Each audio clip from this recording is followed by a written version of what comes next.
Hello everyone. This is quite a good in-person turnout and a few people on Zoom. So I normally have a slide here. So full stack community meet every 8 weeks or so. Any topic of interest to full stack developers or DevOps, or security, we cover here. So today, well, we're supposed to have Priyanka, who I have been talking with over the last few days, coming to talk about development of these communities. So this is one with the AI community and a bioinformatics community, possibly others. She will know. We've also got Logan and Edward, who are going to give a quick introduction, the sort of basic introduction about two different testing methods for JavaScript first, and then Python. Hopefully, you might know, we might already have, you might gain some tips. All right, Logan.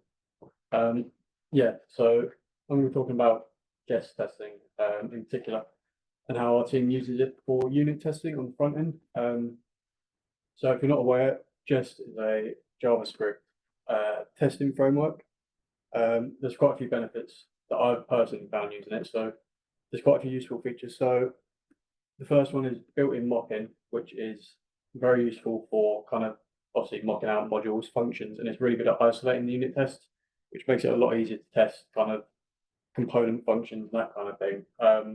It does support various types of tests. I've only used unit testing at the moment, but it does support snapshot testing, end-to-end testing, and integration testing. And we're kind of hoping to implement snapshot testing in the near future for a lot of our components. It has a feature called watch mode, which is something that I use a lot, that I find quite useful. So when running the test locally, you can have watch mode enabled, which essentially means that every time I make a change to the code, it just reruns the test automatically, which I found makes pinpointing the errors significantly easier and just a lot more time efficient.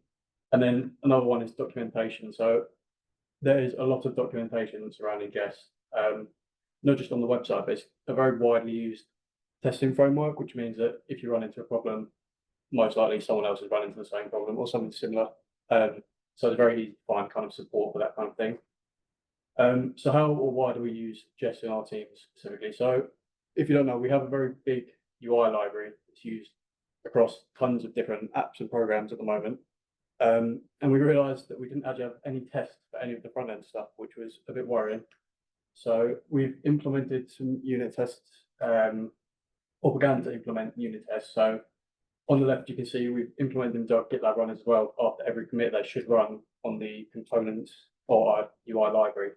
And there they're passing, thankfully.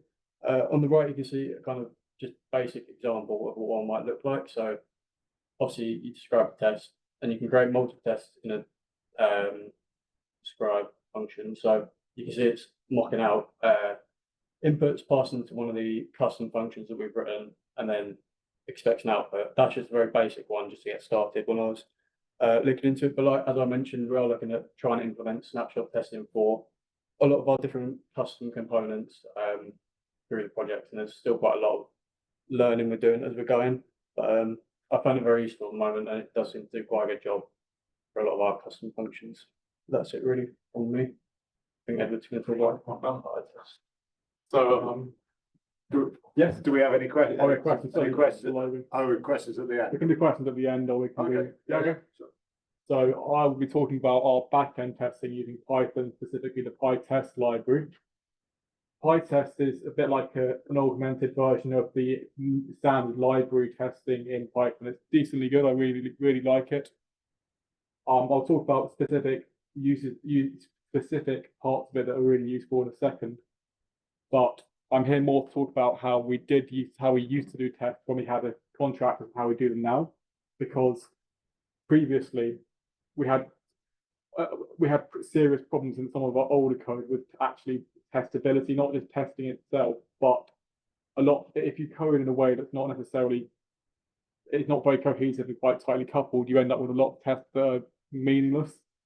I'll show you one in a second. It's quite amusing, this one, but do prepare your eyes for this. It's pretty nasty. Yeah, that's does everyone know the difference in a mock and a patch? because maybe it's different. It might be different in Jest. I'm not entirely sure, but in Pytest and in unit test in the main Python library, a mock is like an object that looks like another object, and it's a bit like a stub, but it's a little bit more complicated. The taxonomy of these things. A patch is when you in Python. A patch is when you give it some. You say if you get something like this, you then automatically apply the mock, and you remove a connection. Like these are imports. Actually, I believe these are import patches. I can't really see from this angle; it's quite bright, but this is a really. I don't remember what this is. It looks like it's an STS from the the names, but yeah, this is in one of the really old bits of STS, and it's exceptionally a bad test for so many reasons. It's got about what looks like 20 mocks, patches even. You get all the mocks at the end in the mocks tuple, but it's really, really quite poor. And what I'm really trying to get across here is it's not necessarily about how you test, it's about whether your code is testable at all in a lot of cases. And this here is a reflection of prioritizing actually having tests over actually testing anything at all. Because if you imagine running this test, it's mocking out so much, it's patching out so much, it doesn't really do anything if you run it, because no real behavior actually remains in this test. But that's a serious problem we had back in the day. But this is how we do it now. We use what are called fixtures in Pytest, which is pretty standard. It's a bit like not a dependency injector, but it's a lifetime management for mocks basically. And I gave a small talk about solid principles, maybe 2 or 3 ones of these ago. I don't remember which one it was, but the main one to worry about here is separation of concerns and dependency injection. And what that means here is, instead of having to, with dependency injection, instead of importing and managing your own dependencies, you're given your own dependencies. So you can I'll talk through this test, but that's what a fixture looks like on the left. This create auto spec function, it creates a mock that looks like a class, and it creates an object that looks like an instance of a class. And in this function here, this is the actual test function. It's much not better, but much neater. It actually tests things, unlike the other one.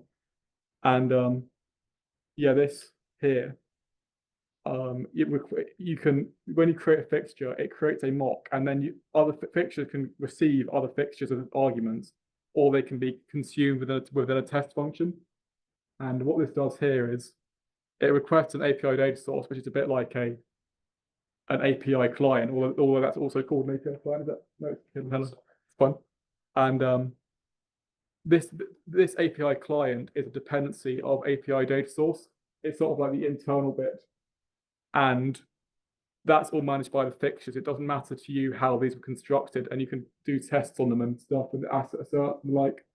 And this, I'm getting a bit rambly here. What this really means is, this is how we like to do tests in Python code now, because instead of patching, you use dependency injection and whatever techniques you like to use, factories or direct objects giving to a constructor. And that means you don't have to go into things and patch things. You can just give it a mock instead of giving it a real one. And that's the main benefit of this way. I think that's my last slide. I've kind of bungled this bit, but yeah, that's the last slide. So you have any questions, Jess? Could you show a bit more, like, I know it's a slide, but in the lecture code available, could you show a bit more of this method? If I had my own laptop on me, I could. But this is not my laptop, so. Logan's laptop. Logan, yeah. Would you mind if that's okay? It's in Toll FDK. I'll tell you I've guys. seen that's a class method. Is it a class method? Well, I don't have the decorator on, but it's a self method. Oh, it's a self method. Yeah, so it's under test unit. If you go further down, sorry. Test unit API client 2. Test fetch. It's somewhere in here. So that's all this is all the fixtures assembling themselves. As you keep scrolling down, there's the one I showed you. And then if you go down to what was it called again? I forget. None. Test none, if you wouldn't mind searching for that. There you go. So it's in a class. It doesn't, strictly speaking, have to be within a class. It could have been its own function, but it's quite good to not containerize, but having it all in one container. Unless your API data source, is that one of your fixtures? What's that say? The API data source, is that one of your fixtures? That is, yes. It doesn't have to be. That one, if you show, if you wouldn't mind showing API DS the function, so if you search def API underscore DS, Ah, okay. it's actually, this is a little bit too advanced, maybe I can explore, but it consumes all of its 4 dependencies. The client, the converter, the other converter, and the filter. There's actually a 5th one I forgot about, the parser. And this is a load of mess, but this is actually a real API data source. It's not a mock because this is the thing you're testing here. So you can have real things as fixtures, but they're mostly the rest of them are just auto specs based on the dependency class. No, because I know to get your fixtures, you have to import them by name. So when I saw you just have as a variable with a pipe in, I was hoping that Pytest could do sort of the dependency injection based on that. They can do. But That's how it works. Python can't. This is Pytest behavior. You can. There are really there's like 1 or 2 dependency injector frameworks, container frameworks for Python, but I wouldn't say they're usable. They're quite disappointing. Python as a community doesn't really like that kind of thing, and it kind of shows in the libraries. But yeah, I come from the C# world in that regard, so I'm used to like Unity in the old-fashioned way, or ASP.NET or whatever. So that's how I code really. Yeah.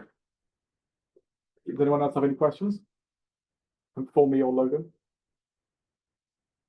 I suppose just to comment on what we do. Of course, yeah. We used to use Jest. We replaced it with Pytest about 2 years ago. Yeah. For a variety of reasons. So we moved to Vite for our build tools. We moved to Pytest, which is actually a drop-in replacement for Jest. Okay. Reason being, it was a lot more robust and a lot faster. And just around end-to-end testing, I don't know, does Jest do full browser end-to-end testing? You think? It's just something to be careful of, because Yeah, you can is lock it it. proper end-to-end testing? Yeah. Because if you can change the implementation of your tests, which change the way the tests work, then it's probably not the best way to do it. So we Yeah. actually use Cypress for our iPad, we do that, because but- it does proper end-to-end testing and actually does find a lot more bugs that. Oh yeah, that's good to know. So Yeah. we can look into that gladly. Logan and Andrew, and again, I think it could be really useful. Yeah. Just to say that we've done a lot of that work. Actually, you Python Might have to quickly browser clear testers. Yeah. I think Frank is We also do the testing in our own projects, and Yeah. we use local framework Python Yeah. for that. Yeah. And we also have an API there to catch other things. Yeah. So we have a big regression framework. Yeah. Which we run on every sprint. So Yeah. we also have that. So it would be good to see what you are using. And Yeah, I'm happy to drop some links into what to do. This is our code. We've done a lot of work. Give a talk at the next full stack community. Yeah, that would be great. We can see that. Yeah, I mean, we'd be happy to do a talk on how we test. Yeah. Because obviously we've got some Python stuff as well, but we also do Ruby. And also we get involved a bit with Rust as well, which has got quite a good. Yeah, that's the main takeaway isn't necessarily the tools we use, but the techniques we use to get the test from the awful mountain mess of patches to using solid dependency injection and using only mocks and not patches in Python code, because that really helps testability an awful lot. But that's really the takeaway of my section anyway. Yeah, just out of interest, do you write your tests after your code? No, before it was TDD for the win. Yeah. Cool. I'm not I'm pretty not the only one who does it, but I really do believe in writing the test first based on a specification. It may evolve, but still fundamentally there, and then making the test pass by the small amount of code necessary. I sound like a evangelist, but yeah. I am as well, yeah. Yeah. So I say that all the time, but I'm the only one who does. I'm not necessarily the only one, but I definitely really am the most zealot about it. Zealous. Okay, cool. But this has definitely made the test a lot more reader. It has, yeah. You picked out the worst one, the one that we Yeah. inherited, so we didn't. We didn't write that one, I want to put that. out. Oh, yeah, inherited. But Yeah. this is really good for isolating. Yeah. So this data source takes in those 5 or 6 things, which are all mocks in the test. Yeah. So the test is testing that you can instantiate that data source, call one method, and then what that Yeah. has actually called out to do on the mock. Yeah, there's a word for that kind of mocking. It's either London or another one, I forget, not Chicago. And it's like a kind of TDD that I forget, but you're trying to see what parts you give it mocks instead of real things, and you try and see what parts of the mocks it hits, how often and when.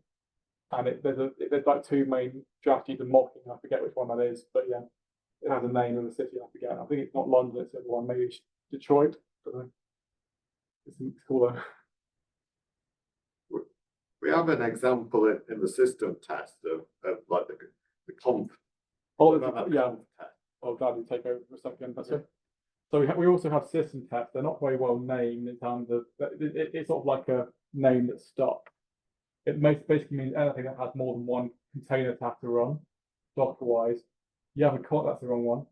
You have a conf, where is it? Conf, that's not the same one. Is it an SQL? Yes. You have a conf test.py, and that exists within a directory, and it affects all of the test file. You can define fixtures and hooks and stuff that apply to all the tests in that test folder and below. This one here has a number of fixtures, and it applies to all of our SQL system tests or anything that needs a database. So you've got the DB URI, you've got the OIDC config, which is like a series of made up URLs for OIDC, which is like a authentication. I'm getting that right. Authentication procedure based on OAuth2. Then this is like the blueprint, and they all, if you notice, they're sort of like telescoping. They're consuming each other, or they're consuming in an order, in a there's a word for this, a directed acyclic graph, because auth blueprint consumes DB URI, the OIDC config. And this is like almost exactly dependency injection, exactly how you want to do it. And that one there, it's about 4, maybe 6 or 7. There's a lot of quick fixes actually. There's loads as well. But what this means is, it means they're very isolated, and it means you can. The best part about fixtures is you can use the deepest one and the shallowest one, and you don't have to include the rest of them. They are still consuming each other and have references to each other, but you only ask for the ones you need. For example, in the where we were before, lost it. Oh, it doesn't matter. But we were in the test example I showed in the presentation. It was asking for two fixture instances, and one of them depended on the other. But there could be many in the way in that regard, and it doesn't actually matter which ones you import and how many of them you import. Well, import's the wrong word. How many fixtures you request in the argument of your function. So I think this is a dramatic improvement over what we not inherited, but what we inherited and what we were previously doing before we not knew better, but knew a lot about Pytest, I'd say. Any more questions? Of course, yeah. So based on the frameworks, Pytest and Jest, what made you choose the frameworks for the testing? Like, what was the selection criteria for it? I'll start with Pytest, then you can say about Jest. But Pytest, it's very, very popular, Python. Yeah. And also a lot of our code already used it that we inherited. So we didn't want to have to maintain 2 things. You can just use a standard library, unit test in Python, the actual standard library. But I don't believe there's these kind of fixtures in the standard library. So you have to, in some way, have to behavior without actually doing it in a standard way in a package. But so I also really like Pytest. I've used it before in many other in my other jobs and also in uni and everything. So it's really my favorite Python testing library. Do you want to answer for Jest, Logan? Yeah, so Jest, as part of my apprenticeship course, Jest was the testing framework that we covered, and we had a lot of pre-existing React code that just didn't have any tests, which is like bad in hindsight. So I think Jest was just the easiest to quickly implement, and it's very easy to get your head around. So I think that's why we chose that in the end. But I think we'll definitely look into Fixtures after the suggestion. Yeah, it's quite what's the word, endorsement. Yeah. Yeah, I mean, during the selection criteria, have you decided any other frameworks for testing, like for front end, like you selected Jest? So like based on the requirements, like you guys are using React, right? We're using React, yeah. And backend Flask. Flask, yeah, that was either a good guess or you saw from the blueprint, but yeah. Yeah. So have you decided any other framework? Like I'm asking perspective of selection criteria for. Yeah, I think if I can retroactively ex post facto justify Flask because there's only really two main competitors to it. There's Fast API, the recent one, and Django. Mm-hmm. Django is really heavy. That's not bad. It's heavy, but it's batteries included. Ultimately, that's either good or bad. And for us, we had a lot of code already using Flask, and it did a lot of stuff that we wanted to do in a different way. Mm-hmm. Fast API didn't really take off when I joined it.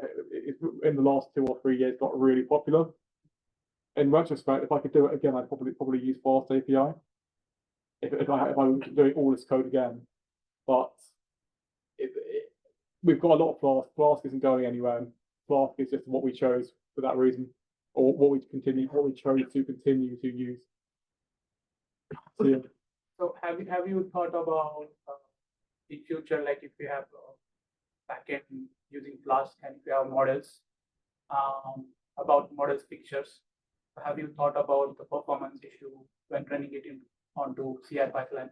The CI pipelines, they do take quite a while. So you've hit the nail on the head of the performance, especially on the system tests, which can take, is it 3 or 4 minutes? I don't know how long it takes. It's a few minutes.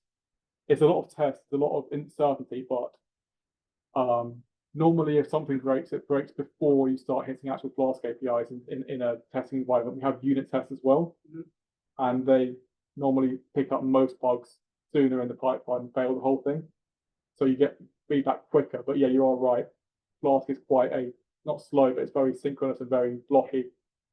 That's why I would use Fast API nowadays. But so in that case, like Pytest is efficient.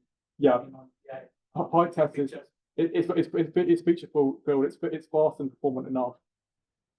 There might be one that's more amenable to asynchronous injection. I don't know, but nothing we do is async except one specific thing. So for what we do, it's performant enough, and it's not a very high burn to think about. So it's quite good for me, and I think Andrew as well. And the last one, Sure. Yeah. about front end, like from his question, front to end to end testing. I think Jest is, I'm not sure, but Jest is using browser to do the end to end. I don't think it does. No, does it? These two would know better than me. I think that's more Selenium or Cypress or something pointing at Selenium. Yeah. Yeah. They're basically unit tests and or very small component tests. They're not actually gonna. We can do end to end with Jest. I've seen it work, but it's kind of not the wrong tool. It's a good tool, but maybe there's more effective tools. I don't know. Yeah. So just a suggestion, like, have you compared Playwright with Jest? I in my personal time, I've used both a little bit, but not in this. I'm not really the front end developer of this team, to be honest. So that's more for other people to look at than me. Thanks. That's cool. Ready? So, yeah. Thank you very much. Cool. Thanks. Where we go? Yeah. Well, we've got Priyanka now. So, yeah. Why not? No.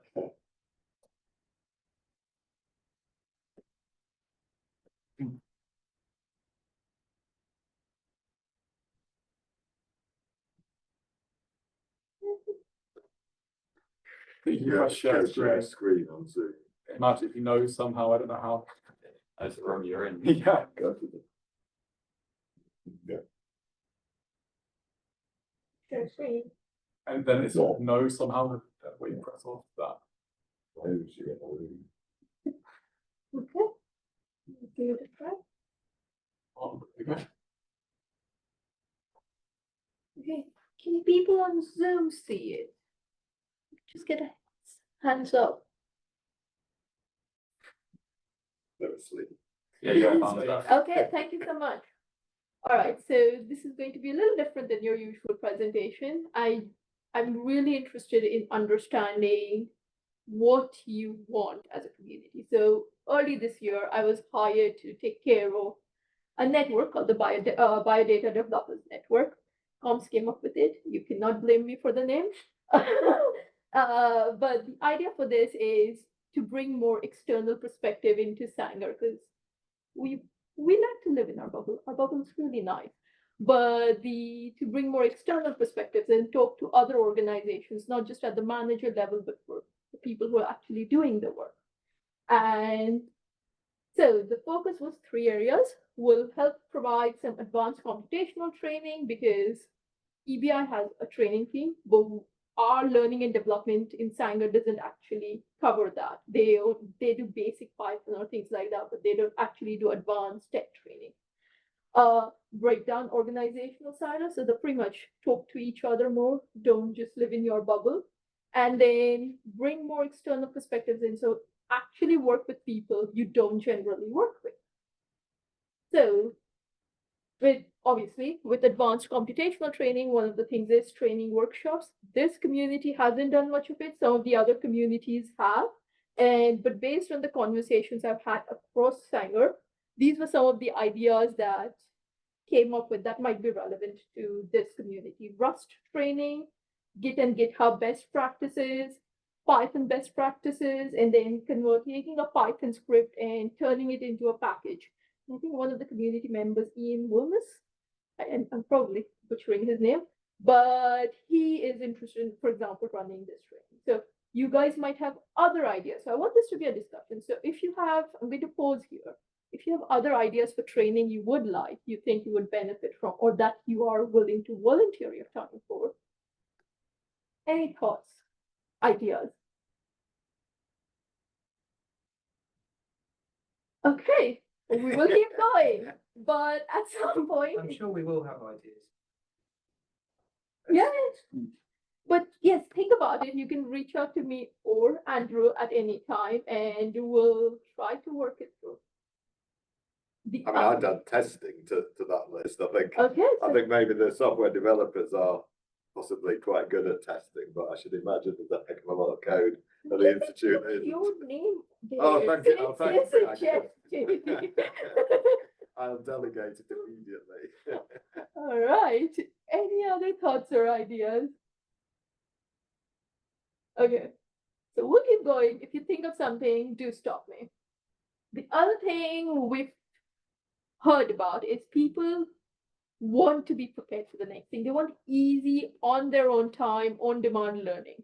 And what we are looking to do is, first of all, figure out what are the different personas, meaning different role profiles, and they keep shifting quite a lot. So understand what your different role profiles are. So even if you're like a full stack developer, you might be doing different things. And so what can you help to either go up a level or to go slightly different role in this full stack world, and building courses and learning tracks around it. A lot of it will come from the training workshops and stuff and the seminars that you guys also just reusing that material. But we're doing this in connection with Welcome Connecting Science, but also a few other organizations like CRIC and EBI. So it'll be a cross-organizational effort because it's just too big for us to do it on our own. But again, if you have ideas for personas or learning tracks that you would benefit from, let us know and we can have this at the ground level going in.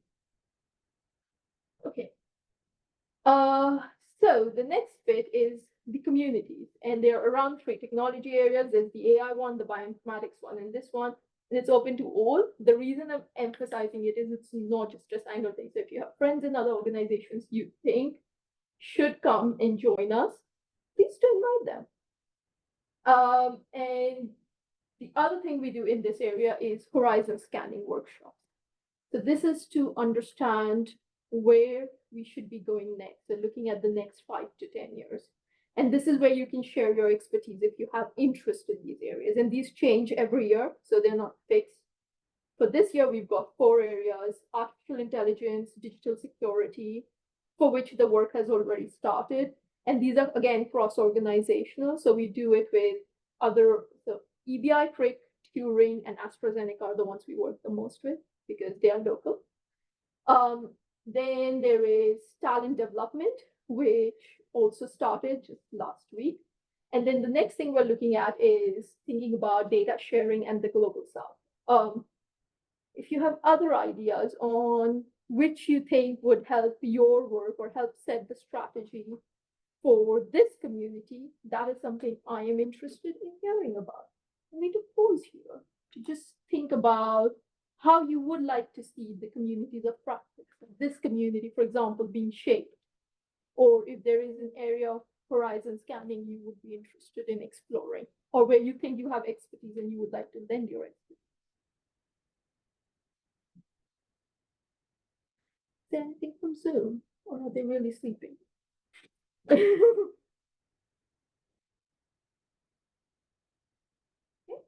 we will keep moving. So the other thing about working with people you don't generally work with, we want the communities to be as inclusive as possible. So again, not very Sangery, but bringing other people together.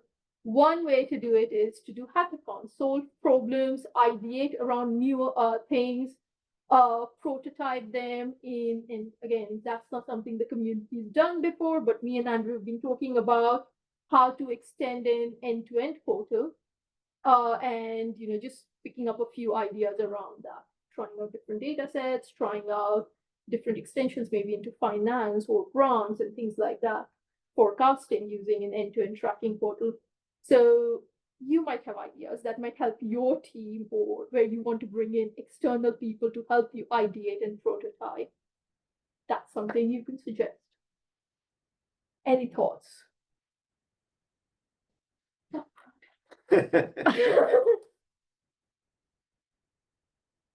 Okay. All right. The other thing we do is we have a mentorship program. The idea is to connect early career scientists in the global south with you guys. You act as mentors. You give an hour or 2 of your time every week over a period of 6 months, and they work on a project that is relevant to your team. So you get free analysis or free development support, because these people are genuinely talented. Like we're talking about lecturers and postdocs and PhD students who really want to understand our culture at Sanger and help with our projects because it helps their CVs. And in exchange, we get some free help.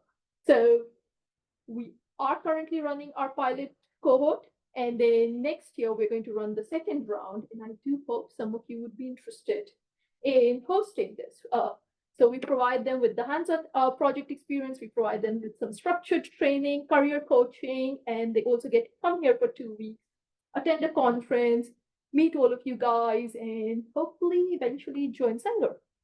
But yes, if you are interested in hosting a project, I would love to do it. This is by far my favorite project that we do. Okay. All right. Any thoughts? No, very, very late in the day, but still, any thoughts? Okay. Zoom people? No? Yes, please. Just thinking with the cohort of mentees that we currently have, are they aware of the seminars to run access? Yes, they can. However, currently we're not encouraging them to because they are on a path basis, and we do have lots of seminars. So they have access to Fred and everything, and they can see it. But we do insist they focus on their projects for now, and then once the project part is over, then get more involved with the community. It's just a time management thing. hence the on-demand library, so that people can just go back later and enjoy it. Where are we headed? So the point of this talk was that right now we are figuring out what we should be doing going forward. Since for the last 6 months, I've just been making things up as I go along. One of the things we want to do is extend our mentorship program to mid-career scientists, and it look different for them because they are more interested in figuring out how to get funding or figuring out how to collaborate with high-income countries. So this would look different, but we want to help them, especially female mid-career scientists. We want to expand the communities to other sectors, like bring in more universities and pharma, and we've got lots of them, right? The pharma and the biotech. So bring more of those people and see how they approach things versus how we approach things, whether it be in development or software development or bioinformatics, and learn from them and to maybe teach them a thing or two. We are trying to get more funding so that we can do more global South work. And one of the ways we're doing it is through a UKRI grant. And so far, things have been quite vague and ad hoc. So we've been asked to put some governance around it. So that's another bit of work that we're doing. But yes, some of the events that are coming from the AI and the bioinformatics communities, in case there is cross interest. And so yes, you guys are already here. We are hoping to do more trainings with you guys. If you need analysis support, do host a project. I would love to see more of those software development projects. And finally, come to some discussion forums or host training or host a seminar. Or you can just volunteer with Andrew to do a seminar here. And we would love that. Thank you. That's it for me.